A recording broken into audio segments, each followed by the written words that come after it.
वज़रा भी आ रहे हैं और जो यहाँ पर मुख्तलिफ MOUs जो हैं, जो 13 MOUs हैं, उन पर दस्तखत करेंगे। उसके लिए जितने वज़रा यहाँ पर हैं वो सारे यहाँ पर उनकी आमद शुरू हो चुकी है। जी, इस वक्त अरसलान ये शख्सियात आमद इनका सिलसिला भी जारी है, और इस वक्त ये बताइए कि आप यहाँ पर मनाजिर क्या देख रहे हैं, सिक्योरिटी मेजर्स एक तस्करा इसका यहाँ पर काफी गहमा गहमी है। जो चीन के वज़ीर आज़म के हमरा उनका जो वफ्द है, एक आला सतह वफ्द है, तकरीबन 250 अरकान पर मुश्तमिल एक वफ्द है, जिसमें सनतकार भी हैं, ताजर भी हैं, उनके वज़रा भी हैं, वो सारे भी आए हैं। लेकिन यहाँ पर इस वक्त जो वज़ीर आज़म हाउस में उनके साथ जो उनके करीबी अमला है, जो वज़ीर हैं, वो यहाँ पर तशरीफ लाए हैं, और हमारे जो पाकिस्तान के जो कैबिनेट के अरकान हैं उनके दरमियान और मुलाकात शुरू हो चुकी है, जिसे हम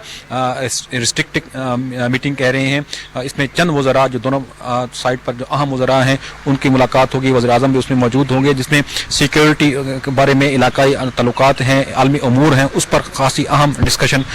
इस वक्त शुरू है दोनों वज़ीर आज़म के दरमियान, जिसमें मुख्तलिफ वफूद भी शामिल हैं। इसके अलावा जो खास कर जो फोकस है वो इलाकाई इस्तेहकाम है, अमन है, सिक्योरिटी है, दिफा से मुतल्लिक़ ताल्लुकात को फ़रोग़ देना है, और तिजारत और इक़्तिसादी ताल्लुकात हैं। क्योंकि ज़ुबैर दोनों इस वक्त जो ये जो बदलती हुई दुनिया है उसमें जो अक़वाम और मुल्कों के दरमियान जो ताल्लुकात का इन्हिसार है वो इकनॉमिक रिलेशंस पर है, और पाकिस्तान का भी फोकस यही है कि जितने भी मुल्क हैं उनके साथ जो ताल्लुकात हैं वो इकनॉमिक बेस पर हों, इकनॉमिक रिलेशन की बेस पर हों। और यही वजह है कि आज यहाँ पर 13 MOUs और समझौतों पर दस्तखत होने जा रहे हैं, जबकि 23 समझौतों पर कल पाकिस्तान और चीन के दरमियान,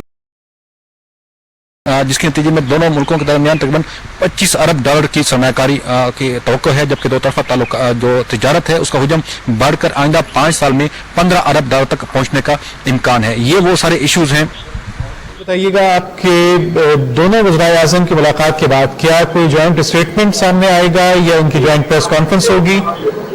अभी इधर आपने अच्छा क्वेश्चन किया, ये जो अहम मुलाकातें होने जा रही हैं, इसके बाद साइनिंग सेरेमनी भी होगी। उसके बाद जहां मेरे ज़राए का ये कहना है, जो अभी मुझे इन्फॉर्मेशन मिली है कि तकरीबन इस बात का इम्कान है कि 8:30 बजे आज शाम को, आज रात को जो वफाकी वज़ीर इत्तलाआत हैं वो PID में प्रेस इंफॉर्मेशन डिपार्टमेंट में वो प्रेस ब्रीफिंग का एहतमाम कर सकते हैं, जिसमें ये तमाम आज की जो कार्रवाई है उनको वो एक वाइंड अप करेंगे, वो तफसीलात मीडिया से शेयर करेंगे। ये अब तक की इत्तलात है। इसके बावजूद इसके अलावा भी